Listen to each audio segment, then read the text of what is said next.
Hello दोस्तों। अब हम पढ़ेंगे सामाजिक विज्ञान का सामाजिक एवं राजनीतिक जीवन फर्स्ट, जो कि कक्षा 6 के लिए ये पाठ्य पुस्तक है एनसीईआरटी का। इसमें से हमारा पहला इकाई है विविधता। पहला इकाई क्या है? विविधता। अब चलते हैं इसके आगे। विविधता में भी पहला अध्याय है विविधता की समझ। ठीक है, चलिए इसको हम अब अच्छे से पढ़ते हैं। अपनी कक्षा में चारों तरफ नज़र दौड़ाइए। क्या कोई ऐसी साथी है जो बिल्कुल आपकी तरह दिखती हो? इस पाठ में आप पढ़ेंगी कि लोग एक दूसरे से कई मामलों में भिन्न होते हैं। वे न केवल अलग दिखते हैं बल्कि वे अलग अलग क्षेत्रों में भी आते हैं। उनके धर्म, रहन सहन, खान पान, भाषा, त्योहार आदि भी भिन्न होते हैं। ये भिन्नताएं हमारे जीवन को कई तरह से रोचक एवं समृद्ध बनाती है। इन भिन्नताओं के कारण ही भारत में विविधता है। विविधता या अनेकता हमारे जीवन को किस तरह बेहतर बनाती है? भारत इतनी विविधताओं वाला देश कैसे बना? क्या सभी तरह की भिन्नताएं विविधता का ही भाग होती है? चलिए कुछ उत्तर पाने के लिए हम इस पाठ को पढ़ते हैं। इनसे पहले हम जानते हैं इन लाइनों के बारे में। क्या है कि पाठ की शुरुआती पंक्तियों पर ध्यान दीजिए। अपनी कक्षा में चारों तरफ नजर दौड़ाइए, जो पहले हम पढ़े पीछे। क्या कोई ऐसी साथी है जो बिल्कुल आपकी तरह दिखती हो? साथी, ऐसी और दिखती। यहाँ हमने सोच समझकर विशेषण और क्रिया के स्त्रीलिंग रूप का प्रयोग किया है। यहाँ पे क्या क्या है? ऐसी और दिखती क्या है? क्रिया के स्त्रीलिंग रूप का प्रयोग किया गया है, जो पूरे पाठ में चलता है। शिक्षा में लड़कियों को समान स्थान और अवसर मिले, इसके लिए कई स्तर पर प्रयास किए जा रहे हैं। एक तरीका यह भी है कि हम लिखते समय लड़कियों को सीधे संबोधित करें। यदि हम अभी तक की पाठ्य पुस्तकों को देखें तो उनमें पढ़ने वाले को हमेशा एक लड़का मानकर पुल्लिंग रूपों का ही प्रयोग किया जाता था। ठीक है, यह मान लिया जाता है कि स्त्रीलिंग रूप उसी में शामिल है। यहाँ हमने भाषा की इस परिपाटी को बदला है। इस पाठ के अलावा हमने कुछ अन्य पाठों में भी स्त्रीलिंग रूप का प्रयोग किया है। यहाँ पर जो है हमारे पुल्लिंग को दरकिनार नहीं किया गया है, बल्कि पुल्लिंग के साथ साथ समानता लेके चला जा रहा है स्त्रीलिंग रूपी शब्द को। ठीक है दोस्तों, चलिए आगे पढ़ते हैं। आपकी उम्र के 3 बच्चों ने ऊपर दिए गए चित्र बनाए हैं। ये खाली बक्से में आप अपना चित्र बनाइए। क्या आपका चित्र अन्य 3 मित्रों जैसा ही है? हो सकता है कि आपका चित्र इन तीनों से बहुत भिन्न हो, जैसे कि ये तीनों चित्र भी आपस में एक दूसरे से नहीं मिलते हैं। ऐसा इसलिए कि हम सबका चित्रकारी करने का अपना अपना एक तरीका होता है। जिस तरह हमारी चित्रकारी में भिन्नता है, उसी तरह हमारे रूप, रंग, खान पान आदि में भी भिन्नता है। अपने बारे में निम्नलिखित जानकारी दीजिए। जैसे बाहर जाते समय मैं ड्रेस पहनना पसंद करती हूँ, या मैं घर में ड्रेस में बात करती हूँ, हिंदी, इंग्लिश, उर्दू, फारसी जिसमें भी हो। मेरा पसंदीदा खेल क्या हो सकता है? कुछ भी दे दे हैं। मुझे ड्रेस के बारे में किताबें पढ़ना अच्छा लगता है। क्या कौन सी किताबें पढ़ना अच्छा लगता है? ये सब चीज़। अपनी अध्यापिका की सहायता से यह पता कीजिए कि आप में से कितनी साथियों के जवाब एक जैसे हैं। क्या कक्षा में कोई ऐसी साथी भी है जिसकी सूची आपकी सूची से हूबहू मिलती है? शायद नहीं हो। हालांकि ऐसा होगा कि कई साथियों के कुछ जवाब आपके जवाब से मिलते जुलते होंगे। ठीक, लेकिन कितने साथियों को आपके जैसी किताब पढ़ना पसंद है? आपकी कक्षा के विद्यार्थी कुल मिलाकर कितनी भाषाएं बोलते हैं? इनसे अब तक आपको यह अंदाजा हो गया होगा कि कई मामलों में आप अपनी साथियों की तरह हैं और कई मामलों में आप उनसे बिल्कुल हैं। ऐसा इसलिए होगा क्योंकि आप बाहर जाते में कौन से कपड़ा पसंद या क्या पहनना पसंद करते हैं। हो सकता है आप जो पहनना पसंद करते हैं वो आपके साथी नहीं पहनते होंगे, कोई दूसरा साथी पहनता होगा, है ना। मेरा पसंदीदा खेल कुछ और है, हो सकता है उसको जो मेरे पसंद का कपड़ा पहनता है उसको वह खेल पसंद नहीं है, लेकिन जो मेरे पसंद का कपड़ा नहीं पहनता है उनको वह खेल पसंद है। ऐसा हो सकता है, मतलब कई मामलों में आपके साथी कई तरह से आपके समान होते हैं, ठीक है। बिल्कुल अलग हो जाएंगे कभी कभी और कभी कभी सेम होंगे। चलिए आगे पढ़ते हैं। दोस्ती करना। क्या ऐसे इंसान से दोस्ती करना आपके लिए आसान होगा जो आपसे बहुत भिन्न है? नीचे दी गई कहानी पढ़ें और इस बारे में सोचें। मैंने इसे एक मजाक की तरह लिया। मजाक जो कि फटे पुराने कपड़े पहने उस छोटे से लड़के, है ना, उस छोटे से लड़के लिए था जो जनपथ के भीड़ भाड़ वाले चौराहे की लाल बत्ती पर अखबार बेचता था। यानी कि मैं जब भी वहां से साइकिल से गुजरता वह अंग्रेजी का अखबार हाथ में लहराते हुए मेरे पीछे भागता और उस दिन की सुर्खियों को हिंदी अंग्रेजी के मिले जुले शब्दों में चिल्लाकर सुनाता रहता। इस बार मैं पटरी के सहारे रुका और मैंने उससे हिंदी का अखबार मांगा।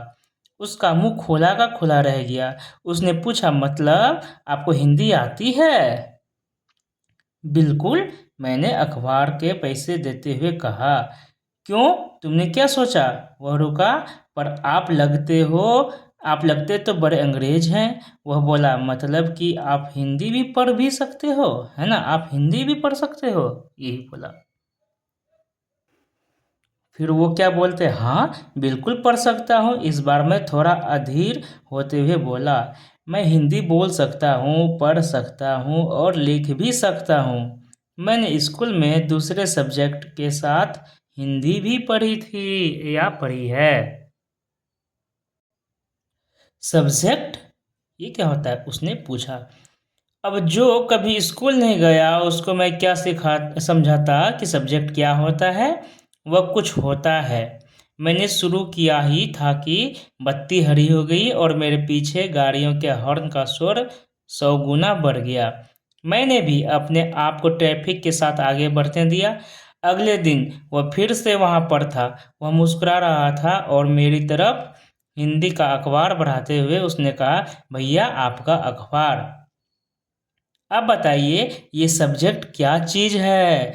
अंग्रेजी का यह शब्द उसकी जवाब पर अजीब लग रहा था। ऐसा लगा मानो अंग्रेजी में सब्जेक्ट शब्द का जो दूसरा अर्थ है प्रजा, उस अर्थ में वह उसका प्रयोग कर रहा है। ओह, यह कुछ पढ़ाई लिखाई से संबंधित है, मैंने कहा। उसके बाद चूंकि बत्ती लाल हो गई थी सो मैंने पूछा, तुम कभी स्कूल गए हो? कभी नहीं, उसने जवाब दिया। फिर बात बढ़ाते हुए उसने गर्व से कहा, मैं जब इतना ऊंचा था तभी से मैंने काम करना शुरू कर दिया था। उसने मेरी साइकिल की गद्दी के बराबर अपने आप को नापा। पहले थी ना पहले मेरी माँ मेरे साथ आती थी लेकिन अब मैं अकेले ही कर लेता हूँ। अभी तुम्हारी माँ कहाँ है, मैंने पूछा। पर तब तक बत्ती हरी हो गई और मैं चल पड़ा। मैंने उसे अपने पीछे कहीं से चिल्लाते हुए सुना, वह मेरठ में है और उसके साथ, ठीक ना। बाकी ट्रैफिक के शोरगुल में डूब गया। मेरा नाम समीर है, उसने अगले दिन कहा और बड़े शर्माते हुए मेरा नाम पूछा। आपका नाम? यह तो बड़े आश्चर्य की बात थी। मेरी साइकिल डगमगाई। मेरा नाम भी समीर है, मैंने बताया। क्या उसकी आंखें एकदम से चमक उठी? हाँ, मैंने मुस्कुराते हुए कहा, तुम्हें पता है समीर का अर्थ है हवा, पवन। और पवन पुत्र कौन है जानते हो ना? जी हाँ, हनुमान। तो अब से आप समीर एक और मैं समीर दो, उसने खूब खुश होते हुए कहा। हाँ ठीक है, मैंने जवाब दिया और अपना हाथ आगे बढ़ाया। हाथ मिलाओ समीर दो।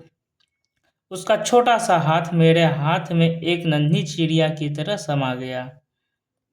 मैं साइकिल चलाकर आगे बढ़ चुका था, पर उसके हाथ की गर्माहट अब तक महसूस कर रहा था। अगले दिन उसके चेहरे पर उसकी चिरपरिचित मुस्कान नहीं थी। मेरठ में बड़ी गड़बड़ हो गई है, उसने कहा। वहाँ दंगों में बहुत लोग मारे गए हैं। मैंने मुख्य अखबार की सुर्खियों की तरफ देखा। बड़े बड़े अक्षरों में लिखा था, सांप्रदायिक दंगे। लेकिन समीर, मैंने शुरू किया ही था, ठीक ना। मैं मुस्लिम समीर हूँ, वह बोल पड़ा। और मेरे सभी लोग मेरठ में हैं। उसकी आंखें भर आई। जब मैंने उसके कंधे पर हाथ रखा, उसने नजर ऊपर नहीं उठाई। समीर एक और समीर दो में कोई 3 अंतर लिखिए। क्या ये अंतर उन्हें दोस्त बनने से रोक पाए? अगले दिन वह चौराहे पर नहीं था, ना उसके अगले दिन वह दिखा और ना आगे फिर कभी। अंग्रेजी या हिंदी का कोई अखबार मुझे नहीं बता सकता कि मेरा समीर दो आखिर कहाँ गया। जहाँ समीर एक को अंग्रेजी ज़्यादा अच्छी आती है, वहीं समीर दो हिंदी बोलता है। हालांकि दोनों की भाषाएं अलग हैं, फिर भी दोनों एक दूसरे से बात कर पाए। उन्होंने इसके लिए प्रयास किया क्योंकि उनके लिए बात करना महत्वपूर्ण था। समीर एक और समीर दो की धार्मिक व सांस्कृतिक पृष्ठभूमियाँ भी अलग है ना।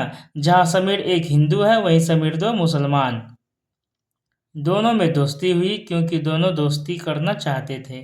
खान-पान, पहनावा, धर्म, भाषा आदि की ये भिन्नताएं विविधता के पहलू हैं। विविधता के पहलू क्या-क्या है? खान-पान होगा, पहनावा होगा, धर्म होगा, भाषा होगा, रहन-सहन होगा। ये सब भी तो विविधता के पहलू हैं। अपनी विविध धार्मिक और सांस्कृतिक पृष्ठभूमियों के अलावा समीर एक और समीर दो कई अन्य मामलों में भी एक दूसरे से अलग थे, ठीक है।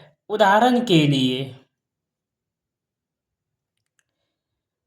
समीर एक ने स्कूल में पढ़ाई की थी, जबकि समीर दो अखबार बेचता था। समीर दो को स्कूल जाने का मौका मिला ही नहीं।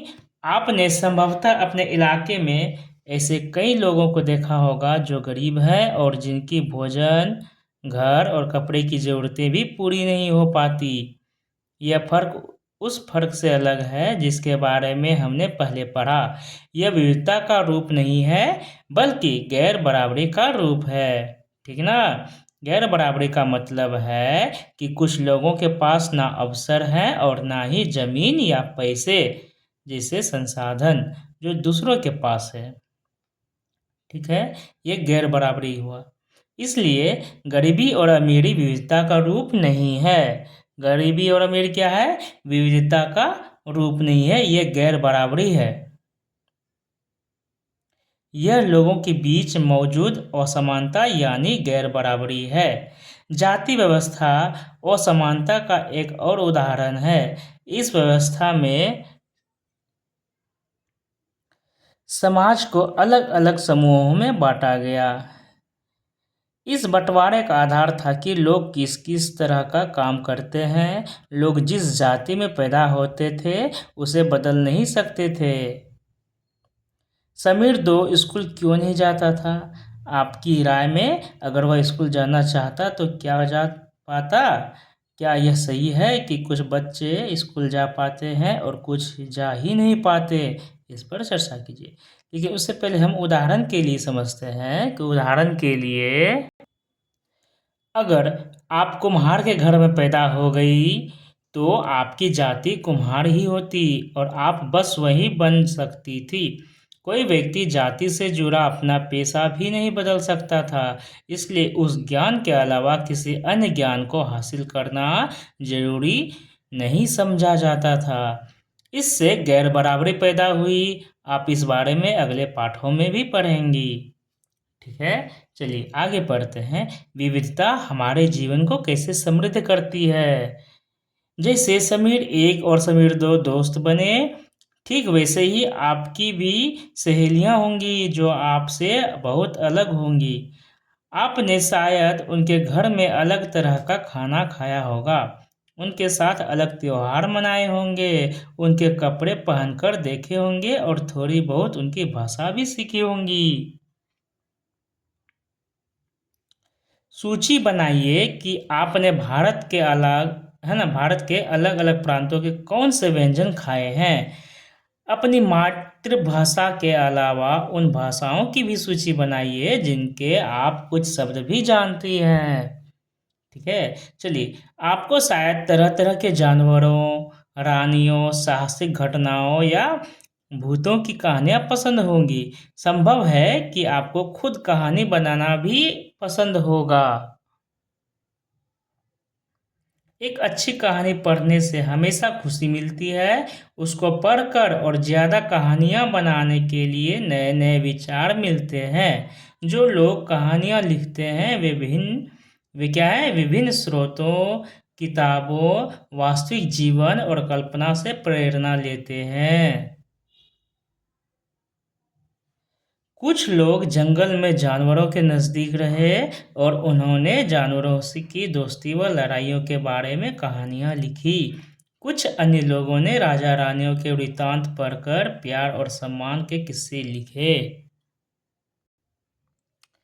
कुछ ने अपने बचपन की यादों में गोते लगाए। स्कूल और दोस्तों की मधुर यादों से निकलकर कुछ साहस की कहानियाँ लिखी।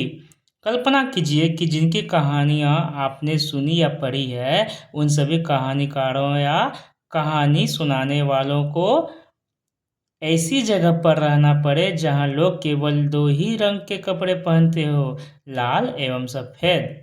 एक तरह का खाना खाते हो, जो शायद आलू। समान रूप से केवल दो पशु पक्षी को पालते हो, उदाहरण के लिए हिरन और कौवा। और केवल सांप सीढ़ी खेल से अपना मनोरंजन करते हो। ऐसी जगह रहकर वे कैसी कहानियाँ लिख पाएंगे। भारत में विविधता। अब पढ़ेंगे क्या? भारत में विविधता। भारत विविधताओं का देश है। हम विभिन्न भाषाएं बोलते हैं, विभिन्न प्रकार का खाना खाते हैं, अलग अलग त्योहार मनाते हैं और भिन्न भिन्न धर्मों का पालन करते हैं, है ना। जैसे कि विभिन्न भाषाएं बोलते हैं, है ना। हमारे संविधान के अंदर कितनी भाषाएं हैं? 22 भाषाएं हैं 8वीं अनुसूची के अंदर। उसमें से है बहुत सारा कुछ भाषा का एग्जाम्पल जैसे ले लेते हैं, हिंदी, इंग्लिश, उर्दू हो गया, तमिल, तेलुगु, कन्नड़, मलयालम, ये सारी सब भाषाएं हैं और भी हैं। ठीक है। उसके बाद विभिन्न प्रकार का खाना खाते हैं। हमारे देश में लगभग 28 राज्य हैं और साथ ही यूटी हैं। ठीक है। उनमें से हर एक अलग अलग राज्यों के अपने कुछ विशेष खान पान है। जैसे हमारे बिहार में लिट्टी चोखा और साउथ की तरफ में इडली डोसा, मुंबई में वड़ा पाव, है ना। ऐसे ही होती है। चलिए, और उसके बाद त्योहार भी हमारे इधर मनाया जाता है। बिहार का महापर्व छठ मनाया जाता है, तो वहीं मुस्लिम में ईद का पर्व मनाया जाता है। और वहीं अगर हम साउथ के क्षेत्र में जाते हैं तो वहाँ पर पोंगल, ओणम, जल्लीकट्टू इत्यादि ऐसे सब पर्व मनाए जाते हैं। और वहीं नॉर्थ ईस्ट में जाते हैं तो बिहू, छऊ ऐसे सब कुछ जो है ना परिवार पर्व मनाए जाते हैं। ये है हमारे देश की विविधता और भारत विविधताओं का देश है। लेकिन गहराई से सोचे तो वास्तव में हम एक ही तरह की चीजें करते हैं, केवल हमारे करने के तरीके अलग अलग हैं। हम विविधता को कैसे समझे? चलिए समझते हैं। करीब 200-225 वर्ष पहले जब रेल, हवाई जहाज, बस और कार हमारे जीवन का हिस्सा नहीं थे, तब भी लोग संसार के एक भाग से दूसरे भाग की यात्रा करते थे। वे पानी के जहाज में, घोड़ा या ऊंट पर बैठकर जाते या फिर पैदल चलकर जाते थे। अक्सर ये यात्राएं खेती और बसने के लिए नई जमीन की तलाश में या फिर व्यापार के लिए की जाती थी। चूंकि यात्रा में बहुत समय लगता था, इसलिए लोग कई जगह पर अक्सर काफी लंबे समय तक ठहर जाते थे। इसके अलावा सूखे और अकाल के कारण भी कई बार लोग अपना घर बार छोड़ देते थे। उन्हें जब पेट भर खाना तक नहीं मिलता था तो वे नई जगह जाकर बस जाते थे। कुछ लोग काम की तलाश में और कुछ युद्ध के कारण घर छोड़ देते थे। वहीं अभी वर्तमान में क्या हो रहा है, तो रोजगार के लिए घर से बाहर जाना पड़ता है।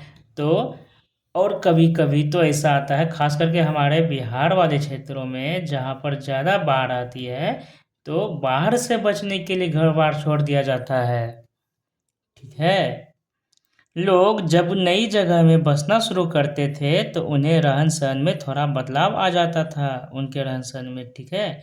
कुछ चीज़ें वे नई जगह की अपना लेते थे और कुछ चीज़ों में वे पुराने धर्रे पर ही चलते रहते थे। इस तरह उनकी भाषा, भोजन, संगीत, धर्म आदि में नए और पुराने का मिश्रण होता रहता था। उनकी संस्कृति और नई जगह की संस्कृति में आदान-प्रदान होता और धीरे-धीरे एक मिश्रित यानी मिली-जुली संस्कृति उभरती। अगर अलग-अलग क्षेत्रों का इतिहास देखें तो हमें पता चलेगा कि किस तरह विभिन्न सांस्कृतिक प्रभावों ने वहाँ के जीवन और संस्कृति को आकार देने में योगदान किया है। ठीक है? इस तरह से कई क्षेत्र अपने विशिष्ट इतिहास के कारण विविधता संपन्न हो जाते थे। ठीक इसी प्रकार लोग अलग-अलग तरह की भौगोलिक स्थितियों से किस प्रकार सामंजस्य बैठाते हैं, उससे भी विविधता उत्पन्न होती है। उदाहरण के लिए समुद्र के पास रहने में और पहाड़ी इलाकों में रहने में बड़ा फर्क है। न केवल वहाँ के लोगों के कपड़ों और खान-पान की आदतों में फर्क होगा, बल्कि जिस तरह का काम वे करेंगे, वे भी अलग होंगे। जो समुद्र के किनारे रहेंगे, वे मछली पालन का काम करेंगे, वे मछली पकड़ने का काम करेंगे और जो पहाड़ी इलाकों में होंगे, तो उनका भी काम अलग होगा क्योंकि वहाँ पर मछली पकड़ने के लिए उन्हें समुद्र का पानी नहीं मिलेगा, तो उनका काम कुछ अलग होगा इनसे, ठीक है?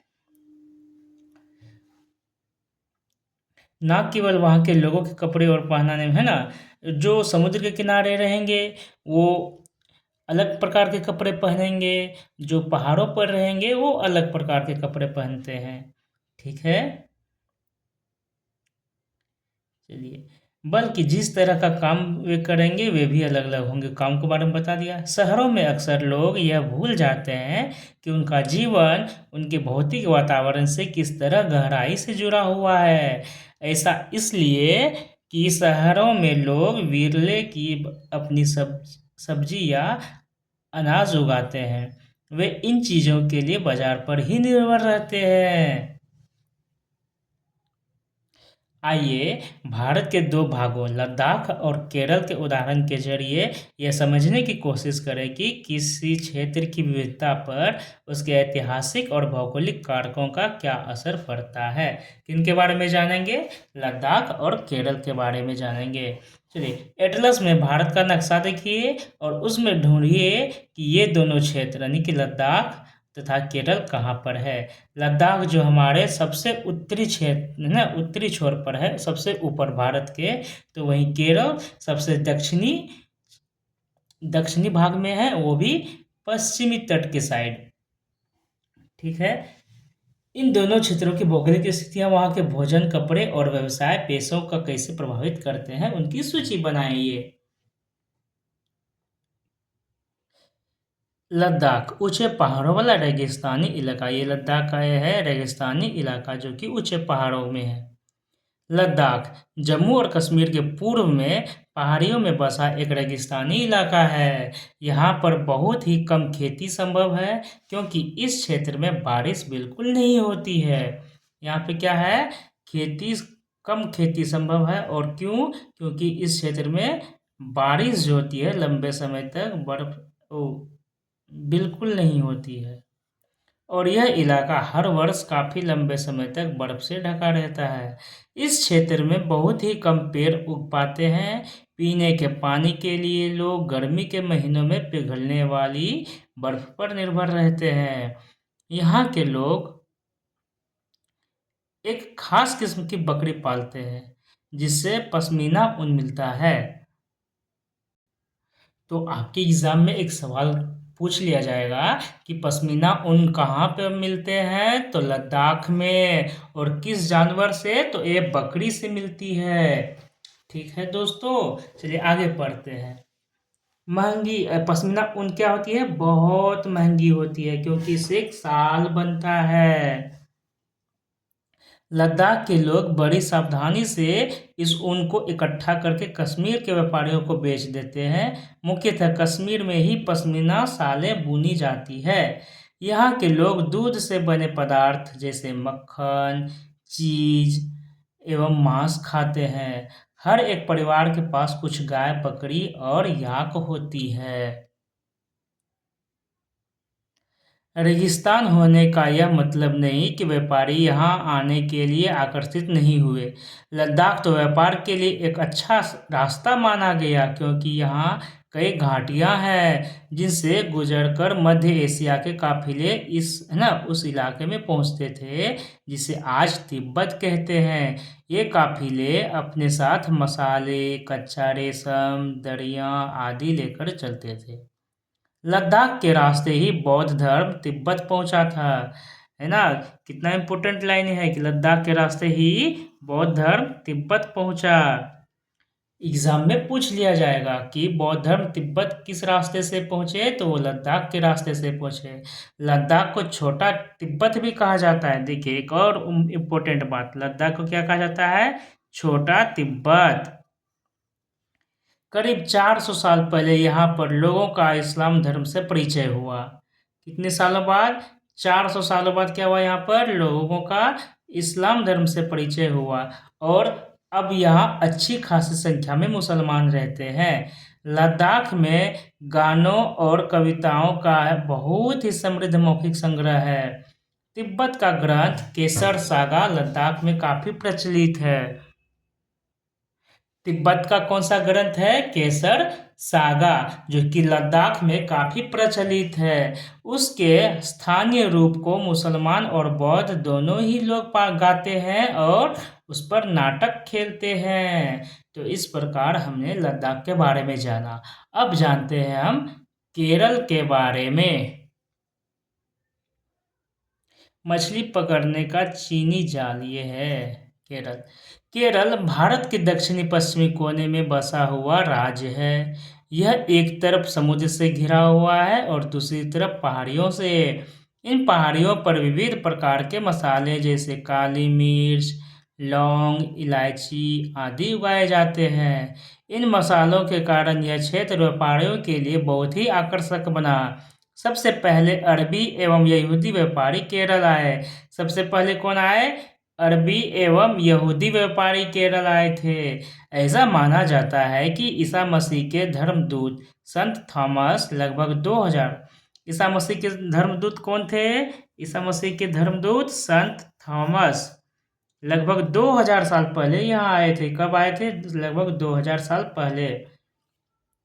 भारत में ईसाई धर्म लाने का श्रेय उन्हीं को जाता है। भारत में ईसाई धर्म लाने का श्रेय किनको जाता है, तो संत थॉमस को जाता है। अरब से कई व्यापारी यहाँ आकर बस गए। इब्न बतूता, क्या नाम है जी, इब्न बतूता ने, जो करीब 700 साल पहले यहाँ आए, अपने यात्रा वृत्तांत में मुसलमानों के जीवन का विवरण देते हुए लिखा है कि मुसलमान समुदाय की यहाँ बड़ी इज्जत है।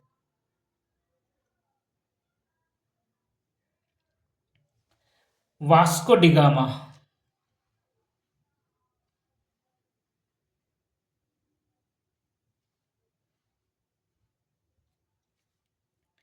पानी के जहाज से यहाँ पहुंचे तो पुर्तगालियों ने यूरोप से भारत तक का समुद्री रास्ता जाना। इन सभी ऐतिहासिक प्रभावों के कारण केरल के लोग विभिन्न धर्मों का पालन करते हैं, जिनमें यहूदी, मुसलमान, ईसाई, हिंदू एवं बौद्ध धर्म शामिल है।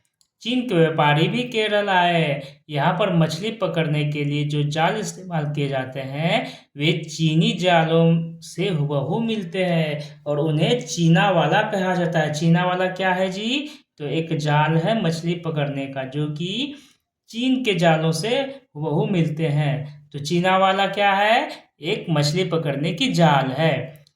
तलने के लिए लोग तो जो बर्तन इस्तेमाल करते हैं उसे चीना चट्टी कहते हैं। चीना वाला क्या हो गया, तो जाल। और चीना चट्टी क्या है, तो एक बर्तन है जो मछली को तलने के लिए उपयोग में लाया जाता है। चीना चट्टी और चीना वाला।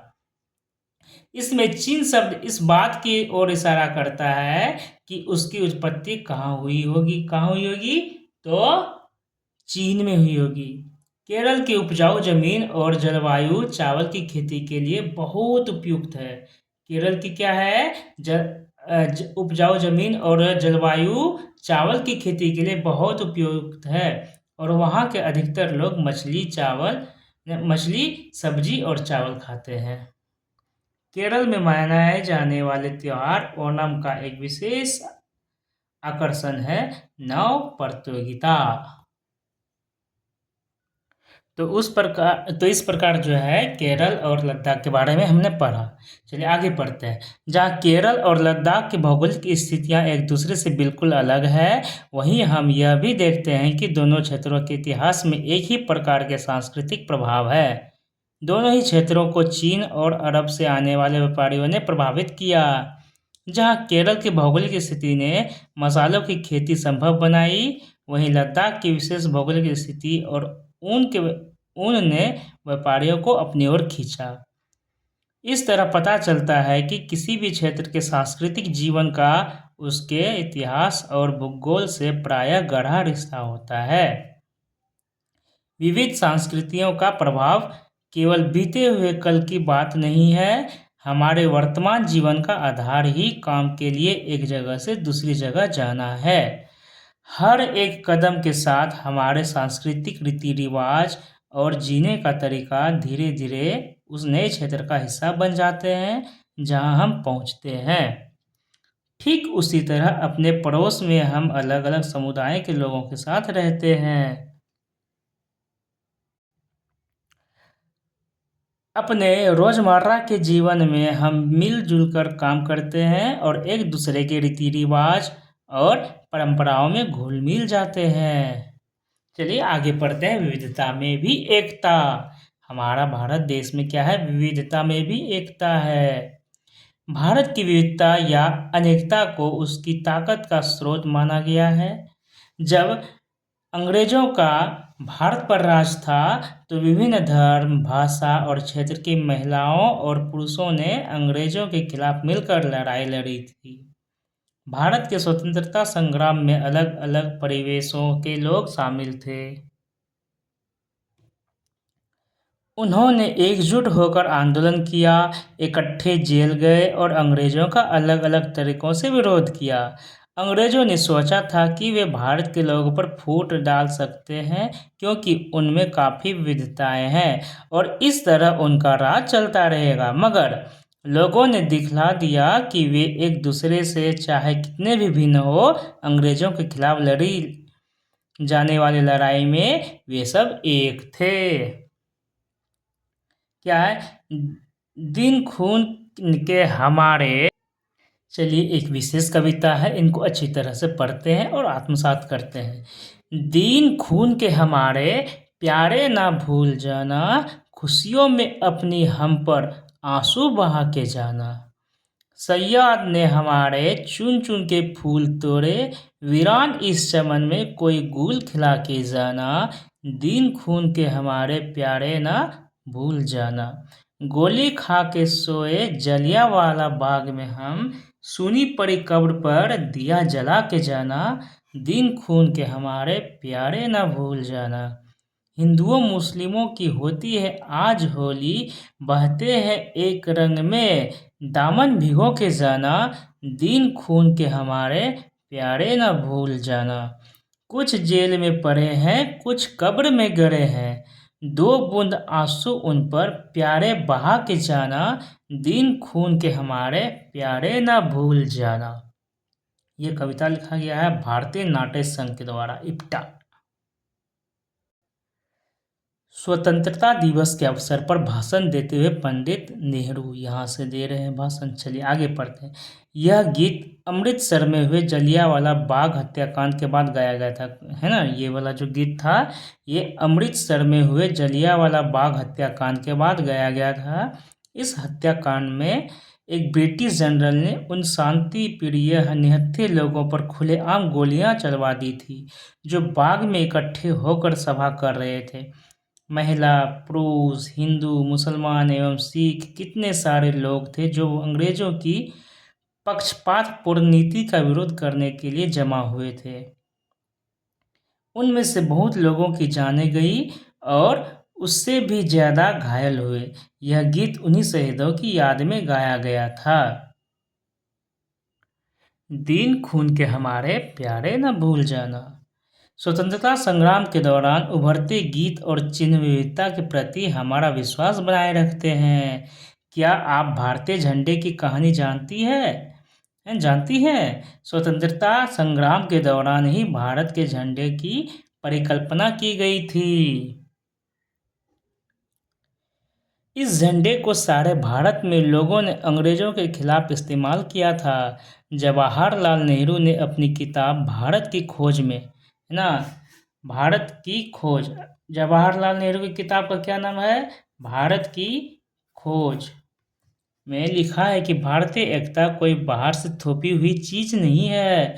भारतीय एकता कोई बाहर से थोपी गई चीज नहीं है, बल्कि यह बहुत ही गहरी है, जिसके अंदर अलग अलग तरह के विश्वास और प्रथाओं को स्वीकार करने की भावना है। इसमें विविधता को पहचानना और प्रोत्साहित किया जाता है।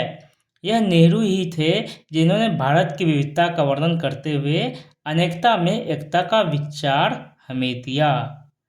रविंद्रनाथ टैगोर द्वारा रचित हमारा राष्ट्रगान भी भारतीय एकता की ही एक अभिव्यक्ति है। राष्ट्रगान जिस तरह से एकता का वर्णन करता है, इसे अपने शब्दों में लिखिए। अनेकता में एकता, ये किनका है? तो पंडित नेहरू जी का है। यह नेहरू ही थे जिन्होंने भारत की विविधता का वर्णन करते हुए क्या कहा है? अनेकता में एकता उनका विचार था। तो इस प्रकार हमारा यह चैप्टर समाप्त हुआ। अब मिलते हैं आपसे अगले चैप्टर में। धन्यवाद।